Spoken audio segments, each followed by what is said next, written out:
देखिए, इस वक्त हम चांदनी चौक में मौजूद हैं। हम यहाँ लोगों की राय जान रहे हैं कि किस तरह से किसान जो है सरहदों पर अपनी तैनात है और यहाँ पर जो है जो इनके हक में जो बिल है उसको वापस ले रहे हैं। सरकार का ये कहना है कि ये किसानों के हित में, और किसान ये कह रहे हैं कि हमें हित का बिल नहीं चाहिए, हमें वही बिल वापस चाहिए, हम इससे कम पर नहीं मानेंगे। सरकार अपनी जगह कायम है, किसान अपनी जगह कायम है। ऐसा कि जिस तरह कहा जाता है कि किसान अन्नदाता होता है, अगर किसान ही अपने इधर आकर पड़ जाएगा, स्ट्राइक में आएगा, सरहदों पर पड़ा रहेगा, बॉर्डर पर पड़ा रहेगा, तो किस तरह से काम चलेगा। हमारे साथ जुड़े हुए हैं सर, ये आपका नाम सर? अनवर शाहिद। अनवर भाई, ये बताइए किस तरह से चलेगा अगर सरहदों पर देखिए, या? जी। किसान एक रीढ़ की हड्डी है मुल्क की। जी। और किसान एक ऐसा रूरल इकोनॉमी में अपनाता है जिसका कोई जवाब हम दे भी नहीं, इस तरह नहीं सकते। कि आप ये देखिए कि जो पिछले लॉकडाउन से जो अर्थव्यवस्था नीचे जा रही है, आप कोई भी सेक्टर देख लें, सब माइनस में गए हैं। एक एग्रीकल्चर सेक्टर ऐसा था जो हमारा प्लस के अंदर गया, जी। और इससे इसके ऊपर हमारा पूरा मुल्क बहुत ज़्यादा डिपेंडेंट करता है। लाल बहादुर शास्त्री जी का एक नारा था, जय जवान जय किसान। जी। इन्होंने आज मौजूदा सरकार ने इस नारे को पलट दिया है, जय अडानी जय अंबानी में। ना किसानों की कोई वैल्यू है, ना इस टाइम जवानों की कोई वैल्यू है।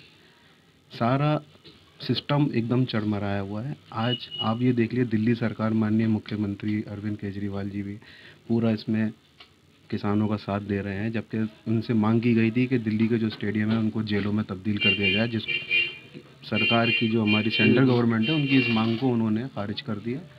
और आज जितना साथ आम आदमी पार्टी किसानों का दे रही है, मैं सोचता हूँ शायद ही कोई देश की दूसरी पार्टी इस टाइम किसानों का साथ दे रही हो। अभी आप ये देखिए कि जो हालात दिल्ली बॉर्डर पे 19 दिन से 20 दिन से हैं, ना तो हमारे माननीय गृह मंत्री जी, ना तो माननीय प्रधानमंत्री जी अभी तक जा कर के उन्होंने कोई किसानों से बात करी। कोई वार्तालाप कहीं दूर दूर तक नहीं है। हाँ, लेकिन वो अंबानी साहब के जो पोता हुआ, वो उसके लिए ज़रूर गए, उसको गोदी में खिलाने के लिए। लेकिन अभी तक उनके पास इतना समय नहीं है कि वो जा कर के, जो किसान 19-20 दिन से अपने बीवी बच्चों को छोड़ के, और जिनकी वजह से आज हमारे घर में अनाज आता है, कि वो उनसे जा कर के बात करें, जो ठंड में बैठे हैं, हर मौसम का इस टाइम सामना कर रहे हैं, और इस टाइम जो बीमारी चल रही है उसके चलते हुए भी बैठे हुए हैं। लेकिन अभी तक सरकार का उनकी तरफ कोई भी ध्यान नहीं गया कि उनसे जाकर के कोई उनकी जो मांगे हैं उनको सुने। और अगर मैं कहता हूँ, अगर उन कुछ चीज़ें ऐसी हैं जो उनसे उनकी पहुंच में नहीं है, या आप ये समझ लीजिए कि जैसे जो ये बिल इन्होंने ये पास किया है, उस बिल पे जो भी उनके ऑब्जेक्शंस हैं, अगर उनको हटा दें तो क्या क्या उससे क्या फ़र्क पड़ता है। ये जो भी बिल पास हुआ है, ये बिल पहले ही पास कर दिया गया। ये बिल पास पहले कर दिया गया, इसको ला करके जो किसानों से बातचीत हो रही है वो बाद में हो रही है। और इस बिल को लाने से पहले ही अडानी और अंबानी जैसी कंपनी अपनी तैयारी पहले से ही कर चुके थे। इसका मतलब ये पूरा ही एक चीज़ प्री प्लानिंग थी, पहले से चल रही है, और किसानों पे इसको थोपा जा रहा है। अच्छा, जैसे आप देख रहे हैं कि ये सरकार का ये कहना है कि हम इसमें तरमीम कर देते हैं, लेकिन किसानों का ये कहना है कि वापसी के कम कोई बात नहीं होगी, अगर वापस लेंगे तो ही हम यहाँ से हटेंगे, नहीं तो नहीं हटेंगे। और ऐसे में अगर अनाज नहीं होगा तो देश का क्या हाल रहेगा? देखिए, जब बात करके ही कोई ना कोई हल निकलेगा। अगर दोनों अपनी जगह पे इसी तरह से अड़े बैठे रहे तो इससे देश की अर्थव्यवस्था को बहुत बड़ा भारी नुकसान पहुंचेगा। और रही बात किसान, किसान एक ऐसी मजबूत हड्डी है इस मुल्क की क्या, पूरी दुनिया में आप पूरी कहीं भी दुनिया, जाइए, बिल्कुल आप बिल्कुल किसान बहुत इंपॉर्टेंट रोल प्ले करता है प्ले ना, करता बहुत। तो मैं ये समझता हूँ कि इसके लिए बेहतर यही है कि अगर उनको इस चीज़ में कोई आपत्ति है तो उनको उस चीज़ को दूर किया जाए। है। और क्या परेशानी है उसमें? एक उनको जो अनाज जो उनका मार्केट में बिकता है, अगर वो एमएसपी की बात कर रहे हैं, तो उसको सरकार रखे उस चीज़ को। बिल्कुल बिल्कुल।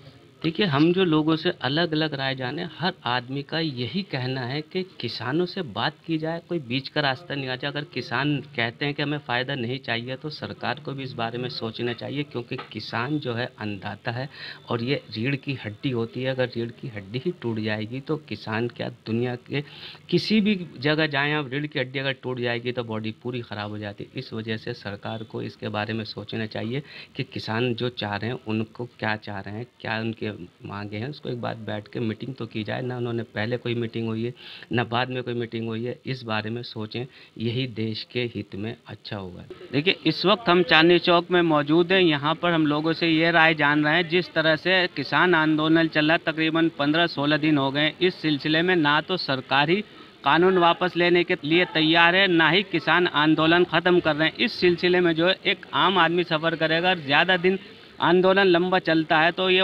गेहूं अनाज वगैरह नहीं होगा तो किस तरह से परेशानी बढ़ जाएगी। हमारे साथ डीपीसीसी के सेक्रेटरी मोहम्मद तैयब साहब मौजूद हैं। हम इनसे जानना चाहते हैं, सर आपका इस बारे में क्या कहना है? सर यही कहना है कि ना सरकार झुकना चाहती है और ना किसान झुकना चाहते हैं। जिस किसान ने और जिन लोगों ने ये सरकार बनाई है, आने वाले टाइम में वही सरकार गिराएंगे और इसका परिणाम ठीक नहीं होगा।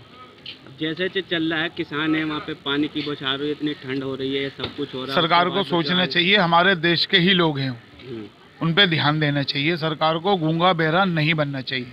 अब वो कह रहे हैं कि जो फौज में है वो भी किसान का बेटा है, जो पुलिस में है वो भी किसान का बेटा है। कल को कोई परेशानी होगी तो क्या होगा?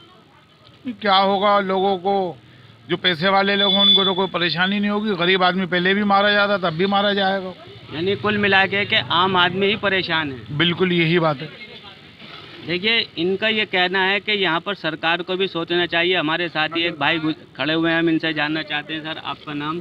गुलजार भाई, इस बारे में आपका क्या कहना है जो किसान आंदोलन चल रहा है? देखो जी, अगर जो किसान जो है खेती बाड़ी नहीं करेंगे तो अनाज कहाँ से होगा? ये तो सरकार को सोचना चाहिए कि भाई इस पे जल्द से जल्द ध्यान दिया जाए। क्या है, और सरकार गूंगी बेरी बनी हुई है। देखिए, इन लोगों का यही कहना है कि इस बारे में सरकार को ध्यान देना चाहिए, क्योंकि जो अनाज पैदा करता है, जिसको ये अन्नदाता कहते हैं, किसान ही सड़कों पर है। अगर वो सड़कों पर ही स्ट्राइक करता रहेगा और अनाज अपना नहीं बनाएगा तो न कल को मिलेगा, तो भुखमरी के कगार पे देश फैल सकता है। पहले ही हाहाकार मच रही है कि इसका कैसे समाधान होगा। ना सरकार झुकने को तैयार है, किसान कह रहे हैं हम वापसी के कम बात कुछ हटने वाले नहीं हैं। और हम यहाँ सरहद पर जमे में और दिन पर दिन इनके साथ लोग और जुड़ते चले आ रहे हैं। दिल्ली से एम रामी।